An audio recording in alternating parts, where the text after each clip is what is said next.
నమస్తే శోభా Telugu TV news కి స్వాగతం. నంద్యాల పట్టణం టెక్కే మార్కెట్ యార్డులోని అగ్నిమాపక శాఖ కార్యాలయ ఆవరణలో ఏప్రిల్ 14 నుంచి 20 వరకు నిర్వహిస్తున్న అగ్నిమాపక వారోత్సవాల్లో రాష్ట్ర న్యాయ మైనార్టీ సంక్షేమ శాఖ మంత్రి ఎన్ఎండి ఫరూక్, జిల్లా కలెక్టర్ శ్రీమతి రాజకుమారి గణియా పాల్గొన్నారు. ఈ సందర్భంగా అగ్నిమాపక సిబ్బంది గౌరవ వందనాన్ని స్వీకరించిన అనంతరం మంత్రి, కలెక్టర్ సంయుక్తంగా జెండా ఊపి ర్యాలీని ప్రారంభించారు. ఈ సందర్భంగా వక్తలు మాట్లాడుతూ అగ్నిమాపక సిబ్బంది తన ప్రాణాలను పణంగా పెట్టి ప్రజల ప్రాణాలను, ఆస్తులను కాపాడే నిజమైన రక్షకులని, విపత్తుల సమయంలో వారు చూపే ధైర్యం, సేవాభావం సమాజానికి ఆదర్శనమని తెలిపారు.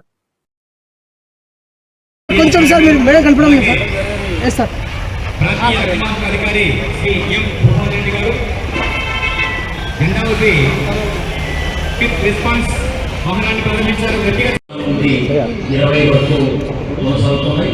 ఈరోజు ప్రత్యేక అతిథులుగా, విశేష అతిథులుగా ఈ కార్యక్రమానికి మంత్రి గారు, కలెక్టర్ గారు చేస్తున్నారు. విద్యార్థులు ఉత్సాహంగా ఈ కార్యక్రమంలో పాల్గొంటున్నారు. ప్రతి సేవలో ఆంధ్రప్రదేశ్ స్టేట్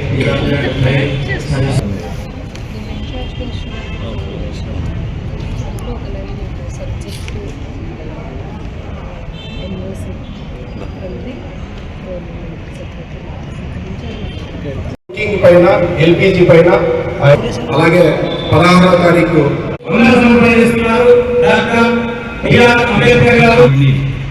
మినిస్టర్ గారికి విధి నిర్వహణలో వెన్నుచూపక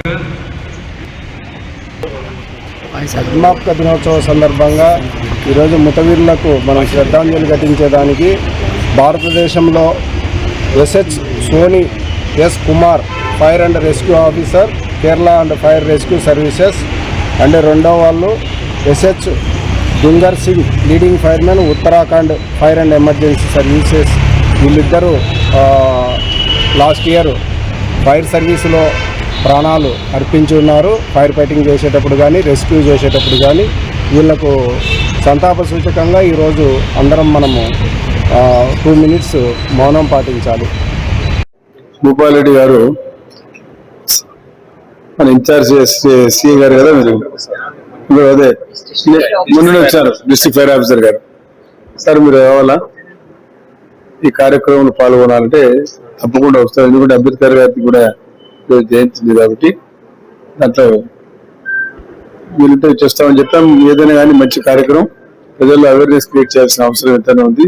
చాలా సంతోషం ఈరోజు. ఎందుకంటే 40 సంవత్సరాలకు ఇప్పుడు చూస్తే చాలా మార్పులు వచ్చేసినాయి. ఆ రోజుల్లో మరి మనకు బండాత్మకుడు కానీ, మానది కానీ అన్ని కొండకింద ప్రాంతాలు.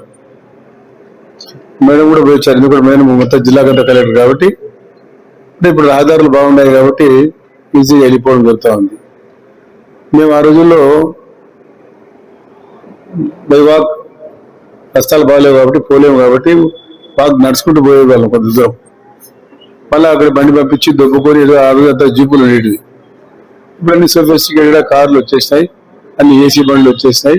సుఖంగా పోవడం, సుఖంగా రావడం జరుగుతూ ఉంది. ఆ రోజుల్లో ఆ కొండ కింద ప్రాంతాలు ఎప్పుడు ఫైర్ యాక్సిడెంట్లే. ఎండాకాలం వచ్చినట్టు నిద్రపోయేటోళ్ళు కాదు పాపం. చాలా ఇబ్బందికరంగా ఉండేది. నంద్యాల కాలిందంటే బండాత్మూరు, బండాత్మూరు మానది కాలంటే శ్రీశైలం, ఇట్లా ఇదే గంట కొట్టుకొని పోయేటోళ్ళు. ఆ గంటలు తీసేసినారు. ఇప్పుడు సైరన్లు వచ్చేసినాయి, అధునూతనంగా వచ్చినాయి. చిన్న ఫైర్ స్టేషన్ ఉండే మన దగ్గర. నేనే ఎప్పుడు మళ్ళీ ఎప్పుడో కొంతవరకు సహాయ సహకారం చేసి కొంతవరకు డెవలప్ చేసిన, నాకు ఐడియా లేదు, రావడం లేదు. అది కొంచెం రికలెక్ట్ చేసుకోవాల్సిన అవసరం ఉంది. కాబట్టి ఎప్పుడు మాధవరెడ్డి గారు ఉన్నప్పుడు, మళ్ళీ ఇంకెప్పుడో మరి దేవేంద్ర గారు ఉన్నప్పుడు, మళ్ళీ ఆలోచన రావడం వసంతరాశ్వర గారు ఉన్నప్పుడు చేసాం, మంచి పనులు చేశాం. మళ్ళీ ఈ రోజు ఎంతో అభివృద్ధి చెందింది, బాగా డెవలప్ అయినాం.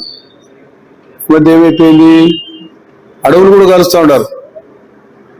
మనకు ఆ రోజుల్లో ఈ గ్యాసులు లేవు, ఆ బొగ్గు అవసరం ఉంది కాబట్టి ఈ బొగ్గు మాఫియా వాళ్ళంతా కావాల్సిన అడవులు తగులబెట్టి అడవులు ఆర్పిన తర్వాత ఆ బొగ్గును తీసుకొచ్చి నిందాలు అమ్మేటోళ్ళు. ఇప్పుడు కానీ ఇప్పుడు అనిమల్ ప్రొటెక్షన్ యాక్ట్ కూడా వచ్చేసింది. మన కలెక్టర్ గారు చెప్పారు, సార్ కావాల్సిన ఫైర్ యాక్సిడెంట్ చేస్తా ఉన్నారు తగలబెట్టి. అటు జంతువులు కూడా మనం సంరక్షణ చేసుకోవాల్సిన అవసరం ఉంది కాబట్టి ఫైర్ ఇంజన్లు, కొండలు పోవాల ఫైర్ ఇంజన్లు, ఆర్పాల. ఎప్పుడు చూసినా అదే సీక్వెన్స్ గా ఇన్సిడెంట్ జరిగేటివి. మరి ముఖ్యంగా బండాత్మక ప్రాంతం అంతా కొండ ప్రాంతం కాబట్టి ఇంకా నేను చెప్పకూడదు దాని గురించి. మన వల్లే దాన్ని తగలబెట్టుకునేది, ఎందుకంటే వాళ్ళ వాసాలు గడ్డి దొరుకుతుంది కాబట్టి ప్రభుత్వం 1000 రూపాయలు 1200 రూపాయలు ఇస్తుంది కాబట్టి దాన్ని కొంచెం తగలబెట్టుకునేది, మళ్ళీ ప్రభుత్వం తీసుకుని 1200 రూపాయలు తీసుకునేది, మళ్ళీ అది వేసుకునేది, మళ్ళీ కాచుకునేది, ఈ రకంగా ఉండేది. కానీ ఇప్పుడు ఎంత డెవలప్ అయిపోయింది, ఎందాలు ఉన్నారు. ఇప్పుడు చూసాం మేడం, మేము రాజకీయాలు వచ్చినప్పుడు మేడం కూడా మన పుట్టారు లేదు నాకు తెలియదు, చాలా చిన్నప్పుడు ఉంటున్నారు, 2 ఏళ్ళు 3 సంవత్సరాలు ఉంటాయి మీకు రాజకీయాలు వచ్చినప్పుడు అమ్మా. మరి వెరీ లిటిల్ బేబీ ఆర్ తెలుసు నాకు. మరి 80 నుంచి మేము రాజకీయాలు తిరుగుతా ఉన్నామమ్మా. నరిగడ మాకు బాగా బతికింది.